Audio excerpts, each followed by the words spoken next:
Chers frères et sœurs, chers amis de la mission, bonjour et bienvenue sur notre chaîne YouTube. Aujourd'hui, nous avons la joie, un honneur et le privilège de recevoir une figure marquante et majeure de la vie spirituelle missionnaire et contemporaine. Le Père Alain Mayama, 25e supérieur général de la congrégation du Saint-Esprit et premier supérieur général noir dans l'histoire de cette grande famille missionnaire fondée pour l'évangélisation des pauvres et des plus abandonnés. Buongiorno padre, come sta? Io sto benissimo, grazie. Come procede il suo soggiorno in Camerun? Tutto va bene, sono arrivato ieri e poi penso che tutto andrà bene, grazie. Prego. Alors mon père, première question. Que pouvons-nous dire? Je dirais tout simplement, Père Alain, pouvez-vous nous parler de vos origines familiales et culturelles? En quoi ont-elles façonné votre personnalité et votre foi? Merci, cher confrère, pour la question. Alors, donc, je suis du Congo-Brazzaville, du département du Poul, du Congo. Oui. Donc, né à Brazzaville, grandi à Brazzaville. Dieu sait, archidiocèse de Brazzaville. Voilà, donc, et c'est de là que je reçois le baptême dans la paroisse de Mouleke, je vais à Brazzaville. Et puis que, bon, avec la famille, papa décide d'aller à Talangaï, c'est un quartier au nord de Brazzaville. Et que c'est comme ça que j'ai grandi de fait à Talangaï. Et donc, une famille de 7 enfants. Donc, moi, je suis le 4e. Et donc, j'ai des frères, j'ai 6 frères et une sœur. Wow, très belle fratrie. Donc, ce qui fait que, bon, c'est là que j'ai grandi, à Talangaï, dans la paroisse Saint-Jean-Baptiste de Talangaï. J'ai été catéchiste et servant de chœur. Et puis, c'est de là que est née ma vocation spirituelle. Tout est parti de là. Alors, c'est de la famille que va naître un peu, si vous voulez, ma vocation, mon engagement. Dans le sens que, bon, c'est une famille chrétienne, éducation chrétienne, mais papa est très engagé à la Légion de Marie, maman à la Scola populaire, c'est comme une chorale dans la paroisse, la Scola populaire, un mouvement de chorale, oui. Et donc, c'est cet environnement qui m'a porté et m'a aidé justement à grandir dans la foi chrétienne et à devenir religieux missionnaire spirituel. Merci. Et donc, à quel moment de votre vie avez-vous ressenti l'appel à la vie missionnaire spirituelle? Je dois dire que tout est parti de la présence spirituelle dans ma paroisse, Saint-Jean-Baptiste, la rencontre avec les spiritains qui ont travaillé. Donc, et qui étaient ceux-là en passant, mon père? Oui, donc il y a eu un groupe de spiritains. Le premier qui a fondé les églises au nord du Congo, disons au nord du Brazzaville. Pardon. Oui, au nord de Brazzaville, donc le père Louis-Marie Griva, et grand missionnaire spirituel. En tout cas, il a fondé pratiquement toutes les paroisses du nord de Brazzaville. Et donc Louis-Marie Griva, c'est le premier. Après, il y a eu René Brenard, il y a eu Jean Gut, il y a eu Jacques Deuet qui était le dernier, si tu veux. Et c'est à partir de la rencontre avec tous ses confrères sur la paroisse Saint-Jean-Baptiste m'a vraiment aidé à découvrir ma vocation religieuse et missionnaire. Et tout est parti là. Parce qu'initialement, il faut le dire que je pensais aller au petit séminaire de Makwa, au nord du Congo. Et pour devenir un petit séminariste, petit grandir. Ça, c'était la vocation seulement à la prêtrise. Ce n'était pas la vocation à la vie religieuse. Mais quand j'ai vu les spiritains vivre dans ma paroisse à Saint-Jean-Baptiste en communauté, et j'ai été attiré par la vie de Jean-Marie Griva, Jean Deuet, Bernard, Jean Gut, et ils sont nombreux, mais en tout cas, vraiment. C'est comme ça que petit à petit, a commencé à grandir en moi la vocation spirituelle. And so, Father, is there someone specifically, an event or an experience that really filled your discernment, your vocational discernment? Was there some kind of déclic, as we used to say in French? Yeah, I think I have to say that it is mainly, I think my encounter with one of our confreres, that is a priest at my parish, Saint Jean-Baptiste de Talangai. So it was my encounter with Jacques Dehaye. Jacques Dehaye. Jacques Dehaye. At that moment, and then, of course, with Jean-Marie Griva, I already had in mind, and I was attracted already to the spiritual vocation. But with Jacques Dehaye, it became more concrete. So and then at that point, I decided to commit myself to join the spirit. And we, of course, with the uncertainty of not knowing at that young age what was really being a Spiritan. But now you know, because you embody now who is a Spiritan, right? As a Superior General, you embody the Spiritan, I would say the Spiritan spirituality. And who is the Spiritan? When we talk of Spiritans today, they will say the first Spiritans among all is very Reverend Father Alain Mayala. And thank you for that, and I'm very humbled and grateful to God for choosing me to serve as a Spiritan, and at this time as a serve as a Spiritual General. And this is it's a privilege, and it is a very humbling experience. I have to admit. And every day I experience I experience the grace of God, and then through my own personal weakness. My personal weakness, and that's my limitation. I understand. So God, please help me, strengthen me to be able to really be a brother to my brothers and sisters in the spirit and associate, and to be a comfort to my brothers. Of course. Because to be a brother, to be a comfort, it comes with responsibility as well, on my part, to guide. The whole family, and then make sure that we all grow together and remain faithful to the spirit and charism of our founders. Et donc, mon père, pouvez-vous retracer les grandes étapes de votre formation en précisant les lieux où vous avez été formé, philosophie, théologie, stage dans la formation spirituelle? Voilà, merci pour la question. Alors, je commence donc ma formation au postulat. Un postulat un peu spécial, on va dire, à Libreville au Gabon. Et c'était une expérience particulière parce qu'en 91, on organise un postulat à Libreville au philosophat spiritain Daniel Brottier. Donc j'ai fait une année de postulat là-bas et tout de suite après j'ai fait la philo dans le même lieu, à Libreville au Gabon. Voilà. Voilà pourquoi même si dans la congrégation, quand on dit postulat, c'est l'ensemble. Tout ce qui vient avant le noviciat. Voilà, tout à fait. Donc, tout ce qui vient avant le noviciat. Alors, donc, c'est là-bas que j'ai commencé. Donc, mon postulat à Libreville et puis philosophat à Libreville. Et en 1994, admis au noviciat, j'arrive à Mbalmayo. Et donc, en 1995, je fais ma première profession en 1995 à Mbalmayo. Et puis, j'ai fait quand même un petit stage à Lac-d'Eau. À Lac-d'Eau, donc au nord Cameroun, à Garoua, dans la situation de Garoua. Voilà, et puis c'est comme ça que mes supérieurs m'envoient au Nigeria. Donc pour les études théologiques.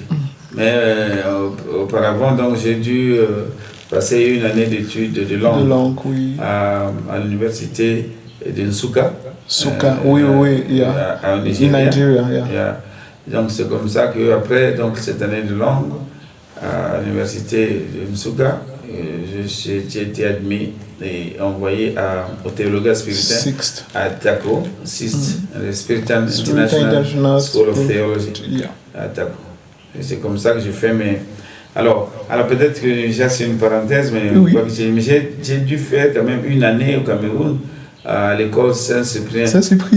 Pourquoi il faut ça c'est intéressant. En fait, alors donc quand je finis le noviciat, et donc avant d'aller au Nigeria, on a tous été envoyés, par des décisions du supérieur, on a tous été envoyés à l'école Saint-Cyprien de Ngoya. Et c'est là-bas que je fais une année de théologie à l'école Saint-Cyprien. Mais nous logions chez les CICM. Chez les CICM. Les CICM, donc Angoya même. Je connais. Voilà, on était parce Ils sont sur le site même de l'école. Sur le site de l'école, exactement. Et parce que la maison de théologie était en construction, Ngoya. Ok. Donc, nous sommes dans un contexte de guerre. La guerre qui s'est passée à Brazzaville, le gaz civil à Brazzaville, tous les étudiants. Donc, vous avez été envoyé, si je me souviens bien, d'abord au Gabon et ensuite au Cameroun, c'est ça? Ça, c'est un autre groupe. Ah, un autre groupe. En fait, c'est après moi. Après vous, ok. Oui, ça c'était en 97, 98, c'est ça. Mais nous, déjà à notre époque, comme moi, je devais aller. C'était mon groupe, tout mon groupe. On ne voulait plus envoyer les gens au Congo à cause d'un peu d'instabilité. Et notre groupe a été envoyé à l'école Saint-Cyprien de Ngoya. C'est là que nous avons fait la théologie. Et donc, au terme de la première année de théologie, j'ai été envoyé au Nigeria pour aller continuer et terminer là-bas. C'est comme ça que j'arrive au Nigeria, je fais une année de langue et je vais en théologie et je fais 3 ans de théo. 3 ans de théologie. De 4, vous avez commencé déjà. Voilà, donc ils vous ont juste fait faire les cours que vous n'aviez pas fait en première année. Exactement. Okay. Donc j'ai juste fait, puis en 2000, j'ai été, en fait j'ai fait le vœu perpétuel en août 1989. Oh. Non, 99. 99, voilà. 1999. Oui. Et puis l'ordination en 2000, le 15 juillet 2000 à Brazzaville, à Sainte-Marie de Windsor. Ok. Voilà. Bon. Et donc, mon père, quels ont été vos principaux lieux de mission et que vous ont-ils appris sur l'Église, le monde et l'être humain? Alors, c'est un peu un parcours un peu atypique, on va dire. J'avoue que je n'ai jamais eu d'expérience missionnaire telle que c'est toujours comprise dans le sens à travailler dans une mission en zone rurale de première évangélisation ou en paroisse. Non. Et comme pour reprendre peut-être que c'est un peu là, je comprends ce que me disait encore le père Ferdinand Zegue. Oui. Paix à son âme, notre grand provincial de l'Afrique centrale, la PAC, à l'époque. Peut-être qu'aux âmes bien nées, la valeur n'attend point le nombre d'années. Et quand vous pouvez vous prendre? Il s'est pas bien cerné là. Il disait qu'aux âmes bien nées, aux âmes bien nées, oui. la valeur n'attend point le nombre d'années. Ok.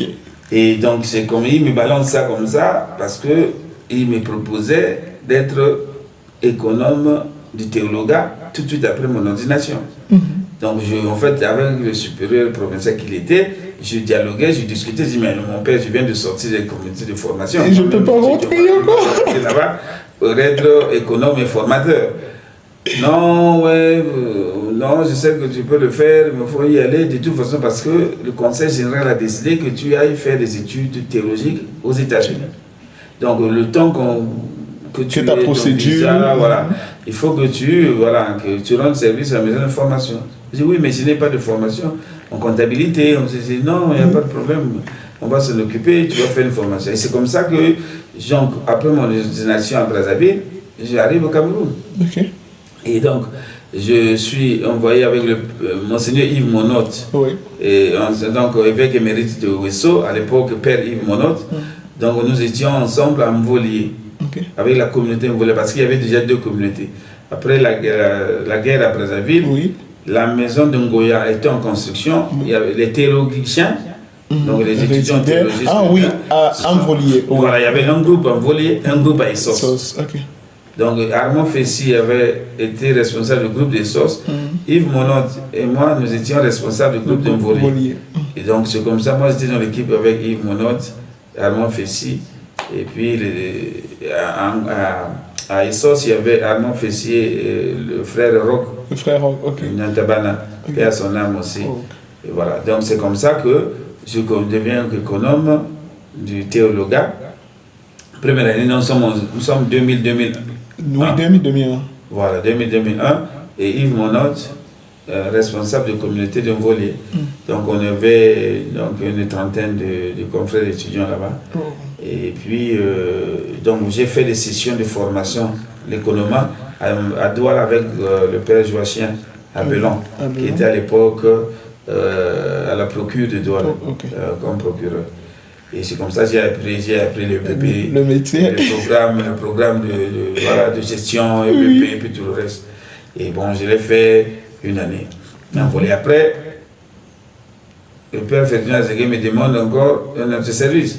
Il dit, bon, mais non, je pense, est-ce que tu peux pas être, puisque le grand groupe va aller à Angoya, la maison est finie, un groupe va aller, mais comme il y a encore des chambres qui a complété, un petit groupe restera à Essos. Donc on a déménage, donc on part de voler pour Ngoya et un petit groupe à Essos. Donc il m'a nommé responsable de la communauté d'Essos. Et il m'a répété encore les mêmes paroles. Oui, vous avez bien aimé. Et donc moi je me disais, mais vraiment le père Ferdinand, mais qu'est-ce qu'il me veut? Bon, en tout cas, j'ai accueilli ça avec simplicité et humilité, et puis bon, j'ai rendu le service.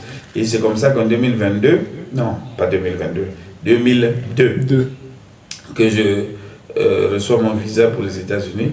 Et donc après le 11 septembre 2001, ce qu'il y a eu là, mais finalement j'ai quand même eu le visa en 2002.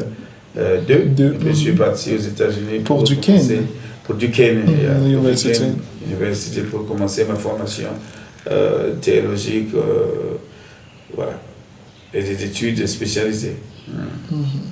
And when you returned, where did you go? Alors, so when I returned and I was appointed as rector of the philosophy. The philosophy, that is in Daniel Brottier. In Gabon, Daniel Brottier. Yeah, okay. Because when I finished, Father Emmanuel Maudre was the rector there. Yeah. So the council, provincial council, asked me to go to Brottier to be the rector. So after Emmanuel Maudre. So I arrived there in 2008.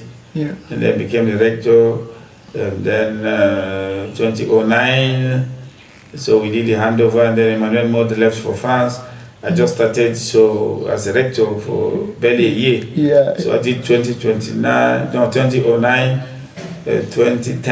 yeah. And then I was elected provincial of Congo. Oh. So I didn't last. So I remember again my discussion with the Superior General then, with Father Jean-Paul Hoc. Yeah. So it was August, I was in the United States for, I think I went for what you call summer ministry. Yeah. Yeah, summer ministry then to raise some funds. To support the seminary, because I thought we needed to do some restructuring. Exactly. In terms of the repainting the house, renovating the house. So I went from France there to get some money, to raise some money, and then and I just received a message from the Superior General informing me that they appointed me the Provincial of Congo Brazzaville back consultation of the conference. They appointed me. Oh my God! I couldn't believe it. I said, I'm the rector. Yeah, I can't just live like this. I can't just leave the students like that and then just go to Congo. And then of course I knew also the problems in Congo, the province. Yeah, so many. There was a lot to do. So financially, we're in a crisis. Oh. The province has a big debt. So like all the provinces in Central Africa. So I resisted that appointment. Oh, they were obedient. Yes, I resisted that, and then there was a lot of dialogue with the Superior General at that point. It was fear. Yeah. To be honest, and fear, and then also the fact that I just started at the Brottier. Yeah.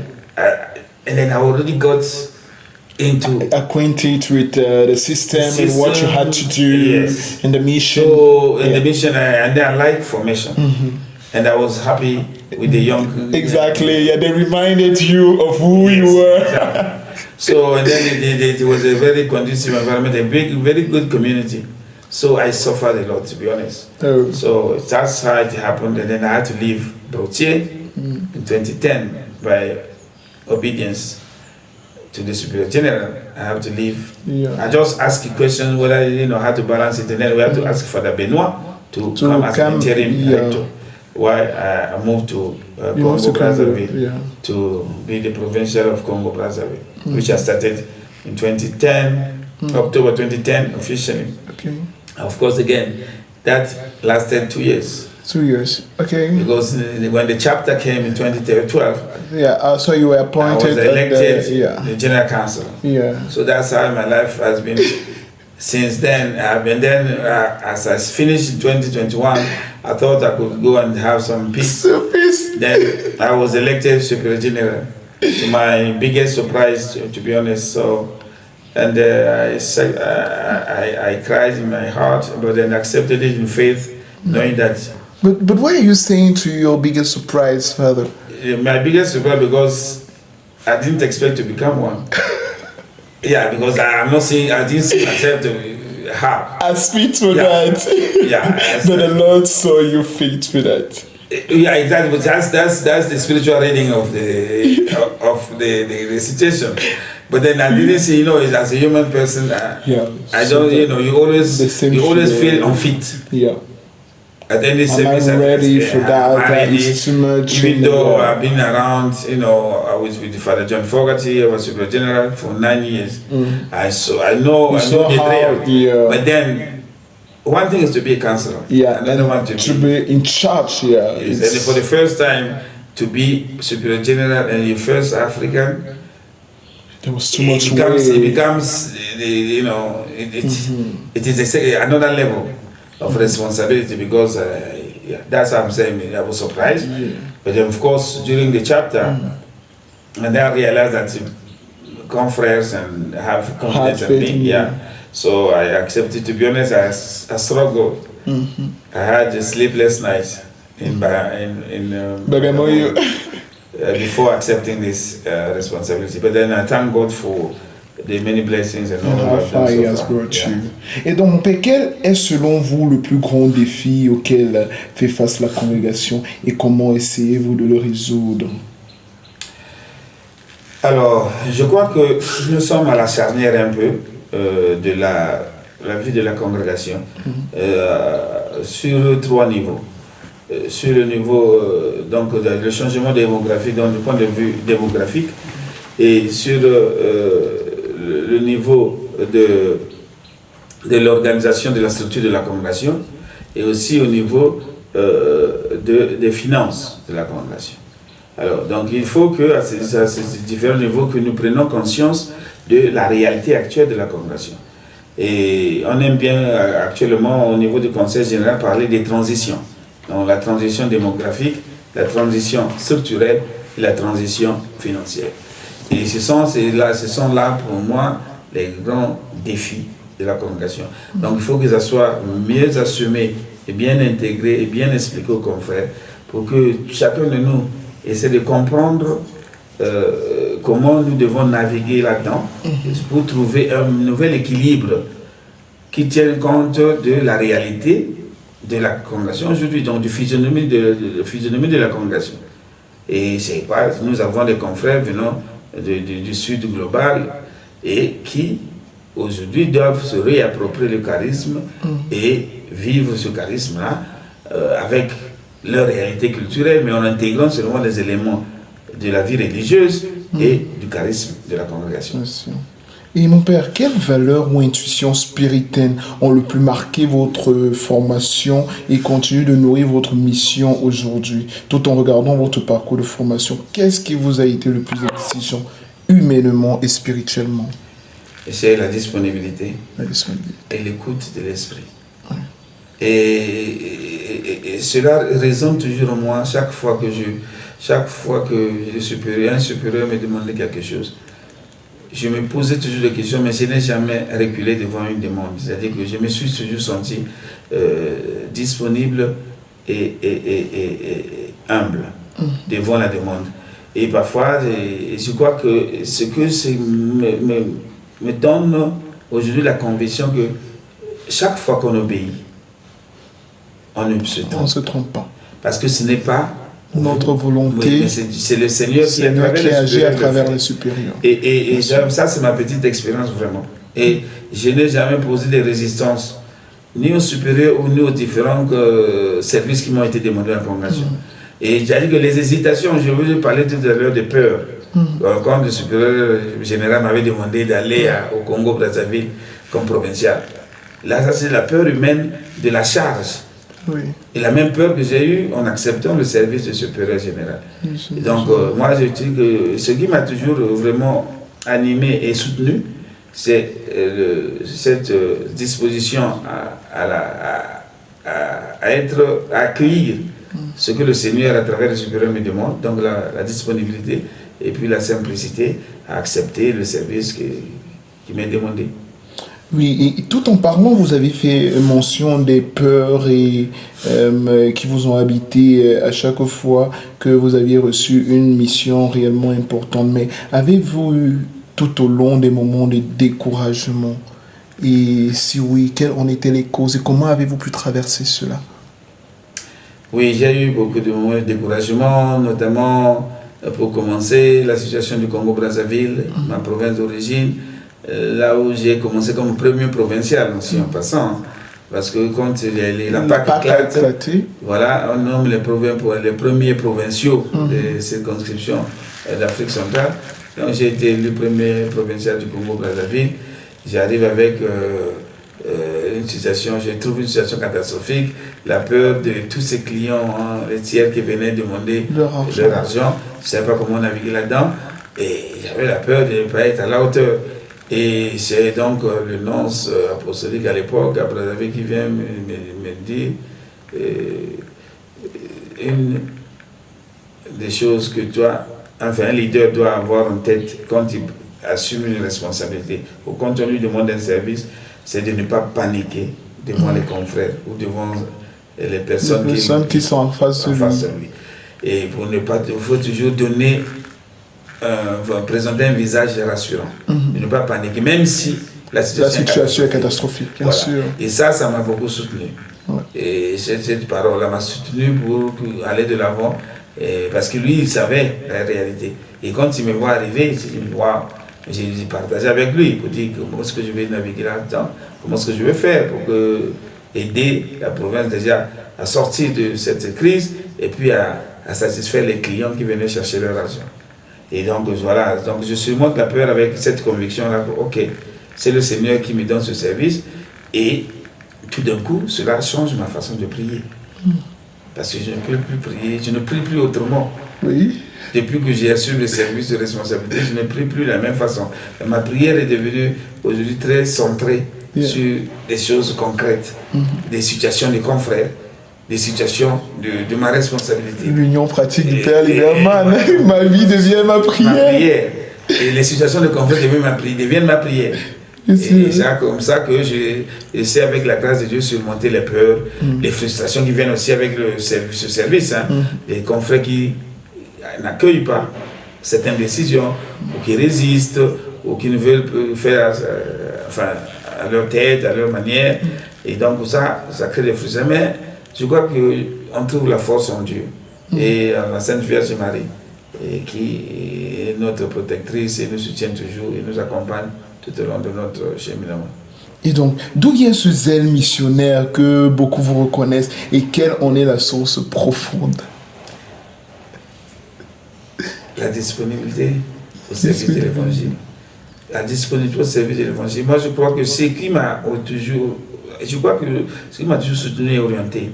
Et ce qui me fait de moi ce que je suis, c'est que j'ai toujours été, je crois, attentif aux appels de Dieu, qui se manifestaient différemment, qui se sont manifestés différemment tout au long de mon parcours. Voilà. Et donc, je crois que le oui que je donnais à chaque fois m'a conduit là où je suis. Bien sûr. Et je ne peux même pas t'expliquer parce que ça, ce n'est pas raison, enfin, c'est pas à partir de la raison qu'on peut tout expliquer. Mais il y a une expérience spirituelle qui est derrière, mais qui n'est pas explicable. Mais qui se concrétise dans les relations que j'utilise avec les gens. Parce qu'aujourd'hui, à n'importe quel moment, on peut me demander de partir. Je partirai. Même si aujourd'hui, bon, comme responsable numéro 1 de la congrégation, je cherche toujours à être attentif aux besoins de la congrégation, à protéger la congrégation, les confrères, et animer la congrégation dans le sens de ce que m'a demandé le chapitre de Bagamoyo 2. Et donc, je suis à ce service-là, je reste disponible à ce service jusqu'à ce que le Seigneur me demande un autre service. Mais je reste pour aujourd'hui disponible à servir les confrères, à continuer ce chemin avec eux et avec le soutien de mon conseil. Et justement, vous avez parlé de relations. Et quelle place donc joue la fraternité, la vie communautaire et l'Esprit Saint dans ces moments-là? Je crois que nos fondateurs nous ont légué un héritage important et pour moi, qui constitue un soutien énorme pour la vie religieuse et missionnaire spirituelle. Oui. Alors, la relation, la fraternité et pour la vie communautaire, ce sont des éléments clés. Parce que si on veut bâtir une vie apostolique solide, il faut qu'on s'appuie sur les frères de la communauté. Et voilà pourquoi ça a toujours été important pour nos fondateurs. Et notamment quand Lieberman insiste sur la vie communautaire, qui doit être le socle de la vie apostolique, ce n'est pas pour rien. Parce que c'est là qu'on trouve la force, l'énergie et les ressources, tant humaines que spirituelles, pour pouvoir être disponible au peuple de Dieu que nous servons. Et si on n'a pas une vie fraternelle en communauté, si les communautés sont divisées et chaque fois nous avons des problèmes et que nous n'arrivons pas à résoudre et à nous asseoir comme des frères, tout ce que nous faisons à l'extérieur devient de l'amusement parce que ce n'est basé sur rien. Parce que je crois que les exemples de vie fraternelle, des relations personnelles entre confrères, qu'on aide les personnes que nous servons à voir que Dieu est vraiment présent. Parce que vivre en communauté avec un Nigérian, un Tanzanien, un Camerounais, un Gabonais... Oui, c'est des univers culturels différents, il faut savoir... Exactement. Il faut vraiment s'asseoir d'abord, comprendre l'autre, écouter l'autre. Accepter l'autre dans sa différence, qui ne forme qu'une unité avec la à la fin. Parce qu'avec la différence-là, il apporte avec sa culture. Moi, j'apporte la mienne. Et puis, nous conjuguons ensemble pour créer une nouvelle culture.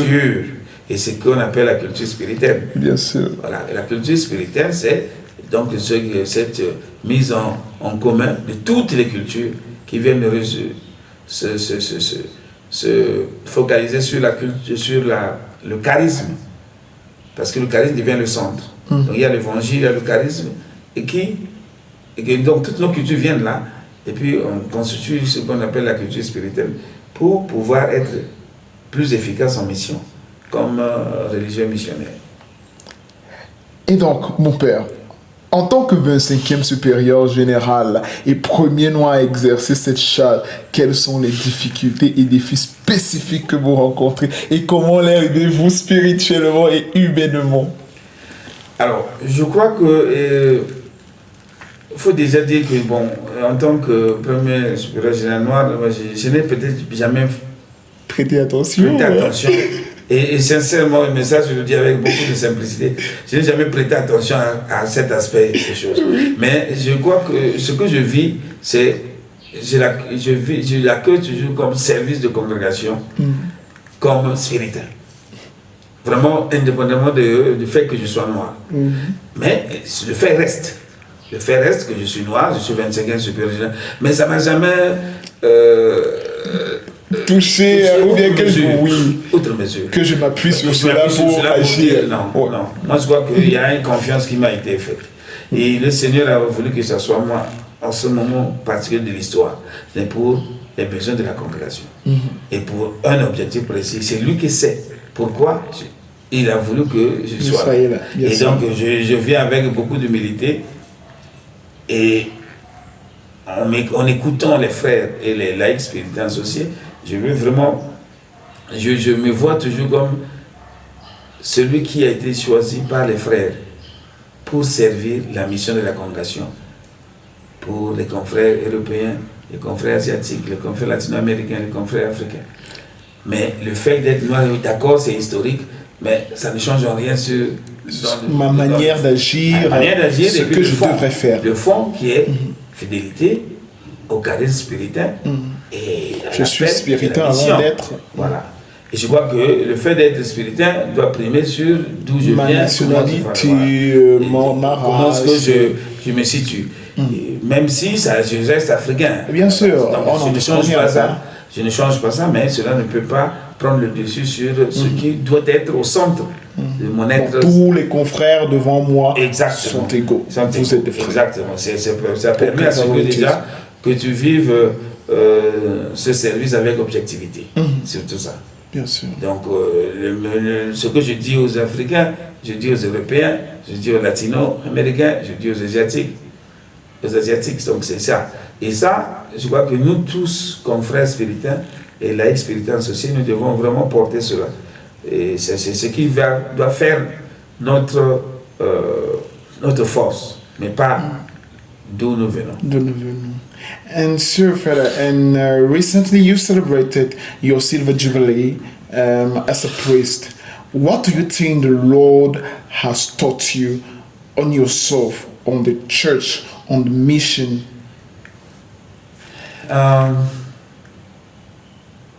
think when my friends suggested that I have to celebrate my 25th anniversary, to be honest, I was very humbled and I didn't like it. You know, I don't like to be at the center. Okay, you can say it's a false humility and all that.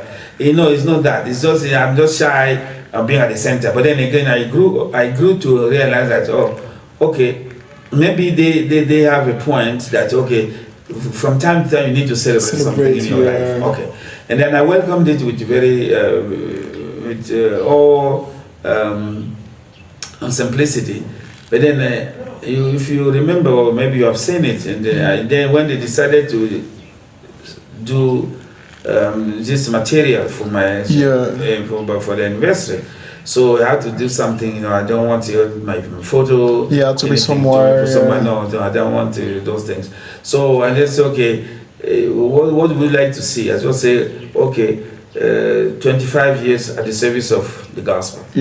So what has been at the center of all this is I'm grateful to God for how far He has brought you. Yes, for choosing me to be at the service of His gospel. Of your brothers. Yes. Also. So that has been my motivation. This is how I feel, and I'm grateful to Him because without Him I wouldn't have been here, and then being who I am today, and being a religious missionary and a priest in the Catholic Church.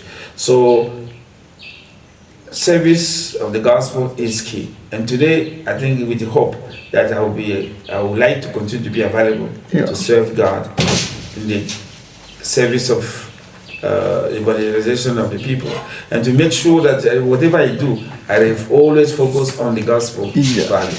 And so to preach the gospel is the main mission. Yes, it's not about me, but it's about the Lord. The Lord, yes. So that's, you know, after 25 years, yes,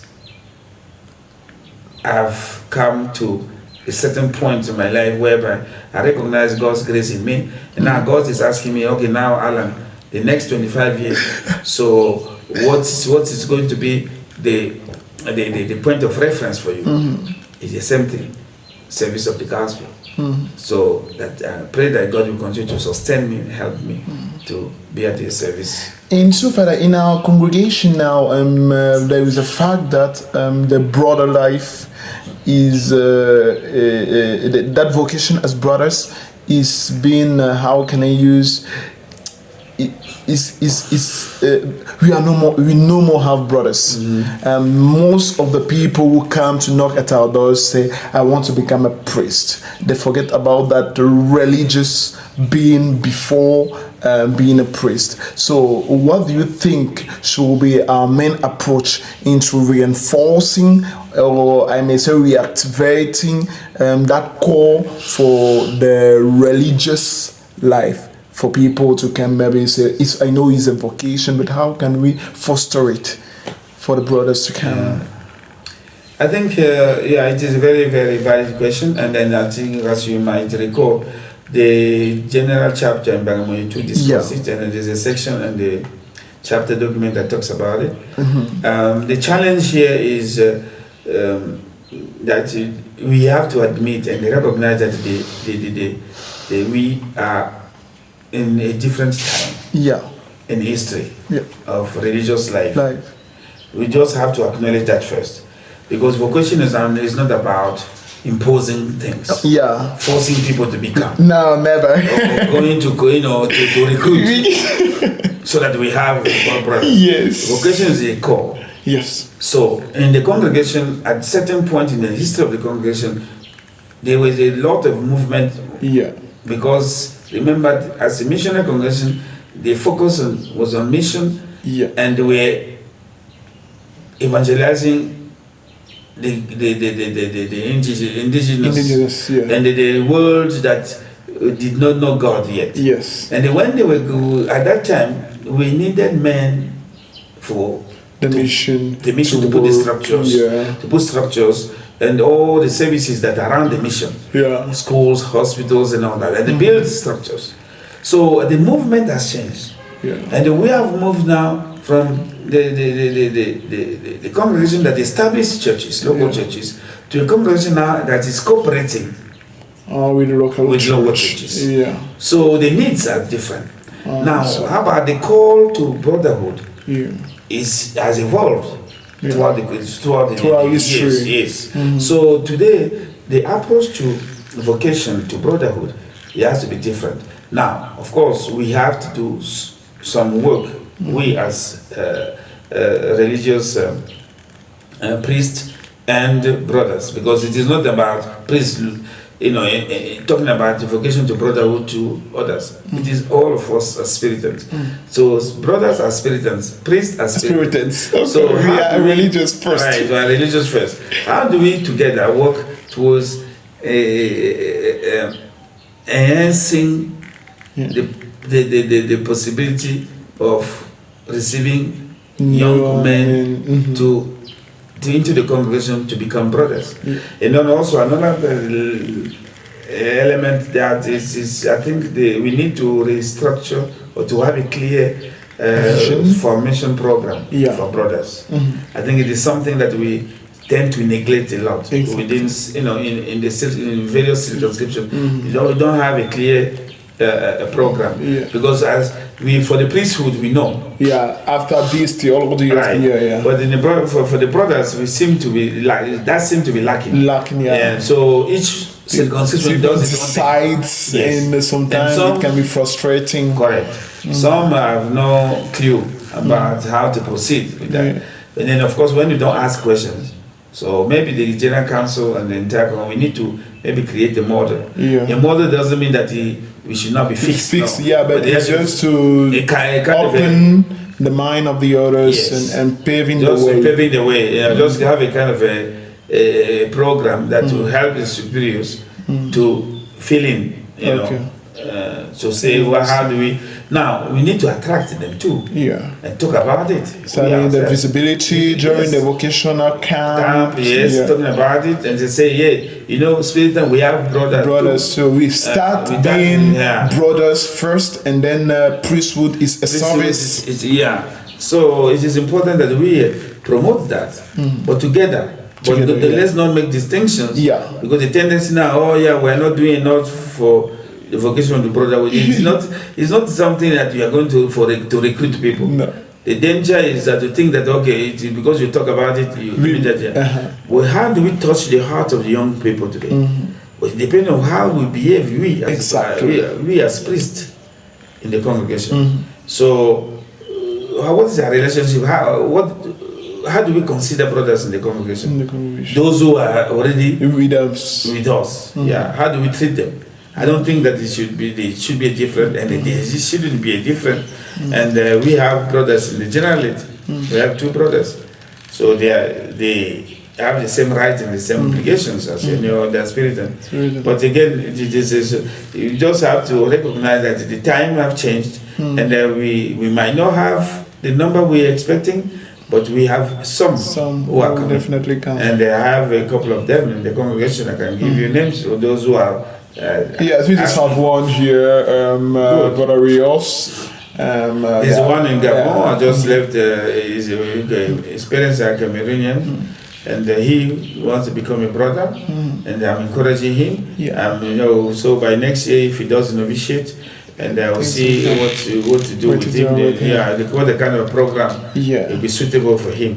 Yeah, that was very nice. That's correct, yeah. Et mon père, aujourd'hui, nous remarquons que beaucoup de jeunes confrères dont je fais partie, certains refusent d'aller en mission et ont cette peur de qu'est-ce que je vais voir. On préfère rester dans sa bétanie locale.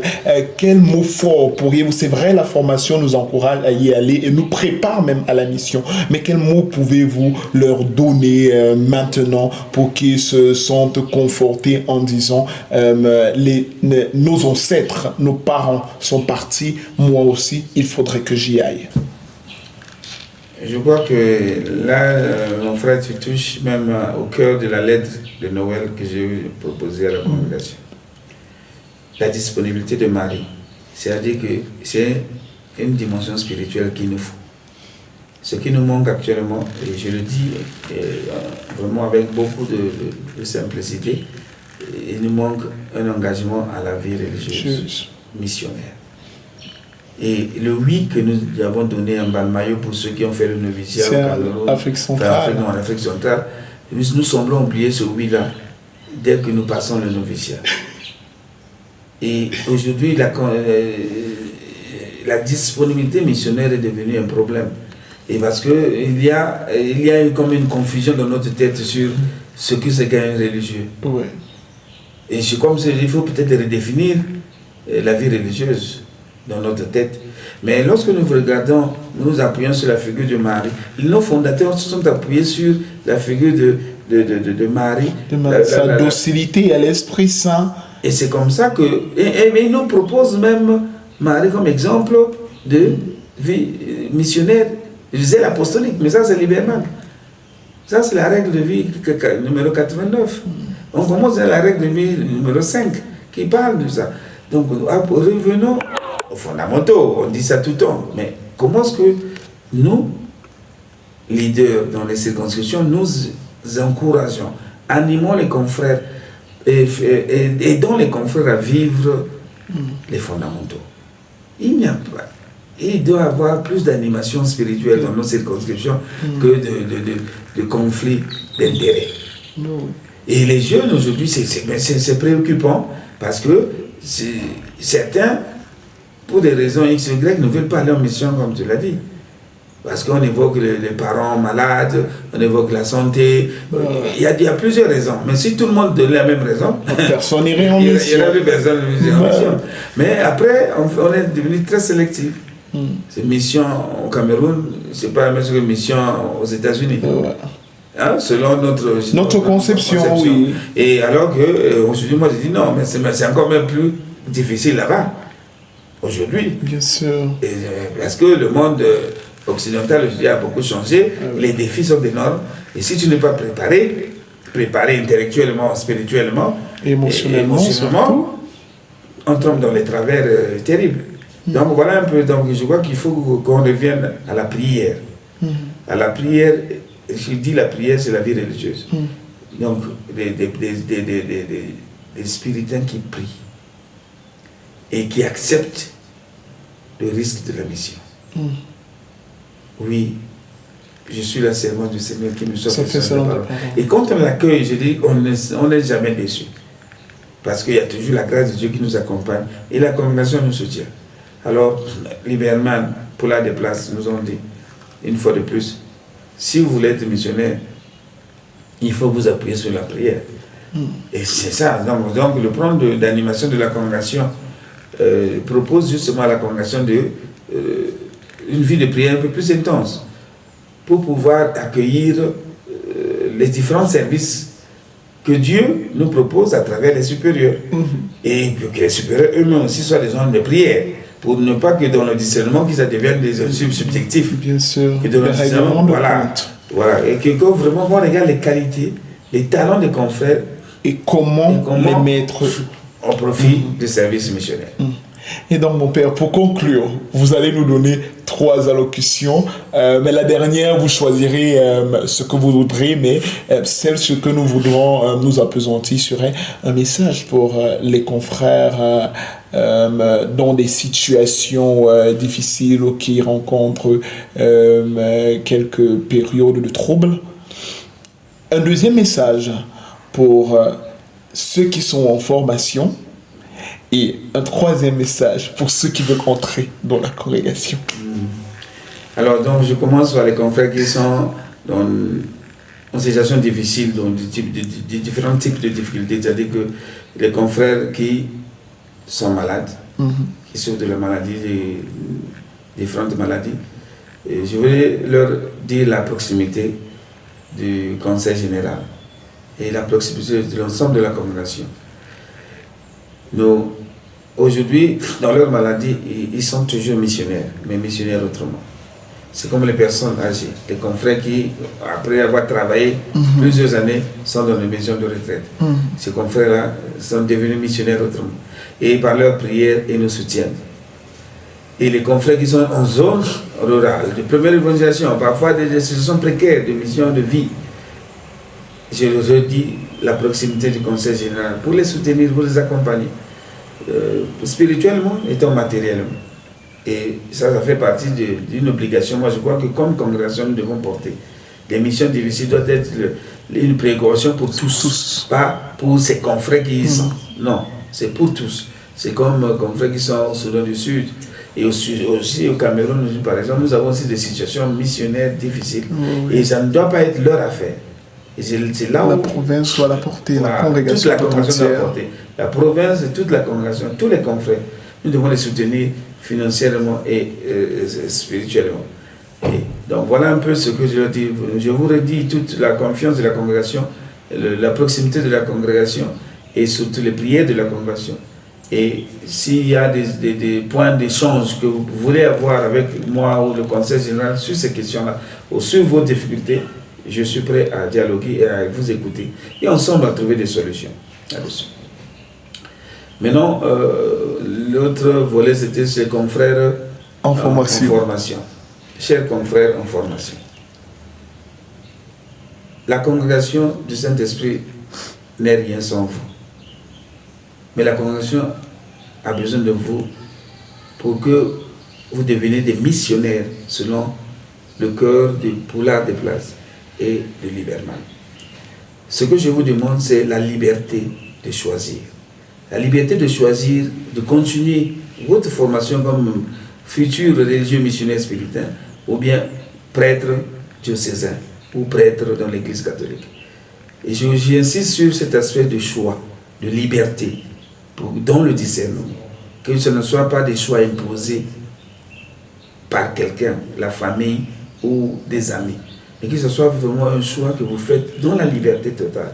Parce que je ne voudrais pas que vous soyez malheureux en mission demain, parce que vous avez fait un mauvais discernement.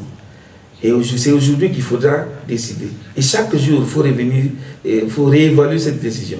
Est-ce que j'ai fait toujours le bon choix? Est-ce que je suis toujours dans la même ligne du premier choix ou du premier oui que j'ai eu donné au Seigneur? Et c'est dans cette liberté-là, chers confrères, que vous allez trouver la joie de vivre. Parce qu'un missionnaire malheureux est un danger pour la congrégation. Un missionnaire malheureux est un danger pour la congrégation. Et quand le pape François parle de la joie de l'évangile, et dit dans la joie de l'évangile, dans l'évangile il dit clairement qu'un missionnaire triste est un danger pour l'Église. Et alors moi je veux vous voir heureux, chers confrères. Vous êtes jeunes et beaux, et la congrégation a besoin de vous, mais dans la liberté. Mais si vous pensez que ce n'est pas votre place, soyez aussi libre de dire non, Père, ce n'est pas ma place. Et on vous aimera toujours. On ne sera pas contre vous. Mais je crois que nous avons besoin de missionnaires engagés et vraiment volontaires à accepter parfois des situations qui ne sont pas faciles.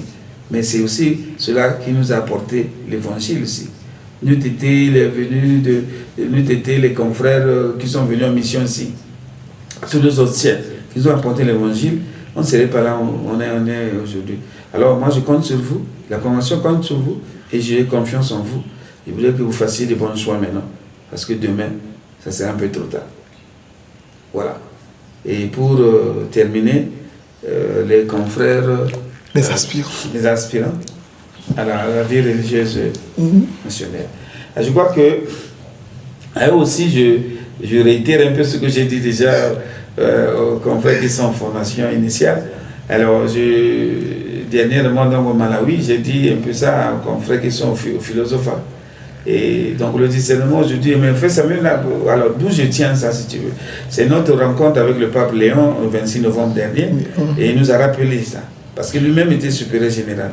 Il nous a rappelé les difficultés qu'il rencontre aujourd'hui comme pape. Lorsqu'il va dans les dicastères, il trouve les dossiers des prêtres qui demandent, voilà, piles de dossiers de confrères qui demandent l'exclustration, non pas excusez-moi, l'incardination ou laïcisation. Et il y a aussi dans le dicastère pour la vie consacrée, les confrères qui demandent l'incardination. C'est comme si les jeunes ne savent plus où ils se situent. Voilà. Enfin, alors le discernement initial semble faire défaut. Et il y a un souci d'accompagnement de ces discernements. Alors donc je reviens sur l'aspect liberté dans le choix. Vraiment la liberté, parce qu'il ne faut pas que ce soit un mouvement de suivisme. Parce que tout le monde autour de mon village est prêtre, moi je veux devenir prêtre. Mais est-ce que vous voulez devenir prêtre pour quelqu'un ou pour vous-même? Pour quelqu'un ou pour vous-même. Et surtout, est-ce que vous devenez prêtre diocésain ou religieux missionnaire, prêtre spirituel? Parce que je pèse les mots. Religieux missionnaire, prêtre spirituel. Parce que si vous vous accrochez à la prêtrise seulement, vous perdez le sens de votre engagement dans la congrégation. Et donc là, vous êtes encore au premier niveau de discernement. Posez-vous la question, est-ce que je veux devenir prêtre ou je veux devenir religieux missionnaire? Si c'est prêtre, moi je peux vous accompagner à trouver des évêques, si vous n'en trouvez pas. Mais si c'est religieux missionnaire, prêtre spirituel, vous êtes au bon endroit. Mais embrassez cela avec fierté, avec joie, parce que vous serez heureux. Et c'est ça que je vous demande de faire. Et parce que la convention compte sur des vraies vocations spirituelles, mais pas des confrères qui demain seront malheureux. Voilà. Un dernier plus peut-être pour tous ceux qui sont chargés de la formation. Je réitère ma confiance, la confiance du Conseil général, la confiance de toute la convention pour le service que vous rendez. Merci à vous. Et nous avons pris des dispositions avec les décisions du Bagamoyo 2, donc le chapitre général du Bagamoyo 2, de vous accompagner, de vous soutenir, de trouver les moyens pour être à vos côtés, vous donner la formation dont vous avez besoin, mais en même temps de vous appuyer aussi financièrement pour pouvoir être à la hauteur de la responsabilité que nous nous demandons et d'être des accompagnateurs généreux, présents, proches des jeunes, pour les écouter et puis les aider dans le discernement qu'ils doivent faire eux. Le discernement, c'est leur affaire. Et nous accompagnons leur discernement comme confrères adultes ou aînés pour pouvoir les aider à arriver à être vrais par rapport à ce qu'ils veulent faire de leur vie et de l'appel qu'ils ont reçu du Seigneur. Voilà, mes chers confrères, je vous encourage à continuer ce que vous faites et je vous réitère toute la confiance du Conseil général et de l'ensemble de la congrégation. Et maintenant, mon Père, si vous avez besoin de dire quelque chose offre corde, vous pouvez le faire. Nous allons terminer. Je dis merci à toi, cher confrère, pour ce temps de conversation et d'échange. Et je suis très heureux d'être ici au Cameroun, comme toujours, c'est mon pays. Et j'ai dit mon premier oui à la congrégation dans ce pays. Et c'est toujours un honneur, un privilège et une joie d'être ici au Cameroun. Et donc je vous invite tous les confrères qui sont en mission au Cameroun d'être heureux de vivre leur mission, leur engagement missionnaire au Cameroun. Malgré les situations parfois difficiles que vous rencontrez. Donc je encourage tout le monde à être positif. Et je crois qu'il faut être positif parce que nous sommes tous invités, on vient de conclure le jubilé, on va conclure le jubilé de l'espérance. Et nous sommes tous invités à espérer les jours meilleurs en congrégation. Il ne faut pas être découragé devant les difficultés ou penser avoir des pensées négatives vis-à-vis de la congrégation des confrères parce qu'il y a des difficultés. Non, entrons tous dans l'espérance, comme dirait Jean-Paul II. N'ayons pas peur, entrons dans l'espérance. C'est là où le Seigneur nous attend. C'est là où nos fondateurs aussi nous attendent. Et c'est ça qui va faire de la congrégation une congrégation fidèle à sa mission. Merci. Merci mon père. Chers amis, c'était le père Alain Mayama, 25th Superior General of the Congregation of the Holy Spirit under the protection of the Blessed Virgin Mary. We are gathered here in the Casbah, the provincial house of the province of Cameroon. We thank Father Alain Mayama for his presence here, for his disponibility, for his help, for his presence. And may the Holy Spirit guide us all on the path of missions. See you very soon for a new program. Au revoir mon père, vous dites au revoir. Au revoir, merci beaucoup. Thank you so much. God bless you. Merci.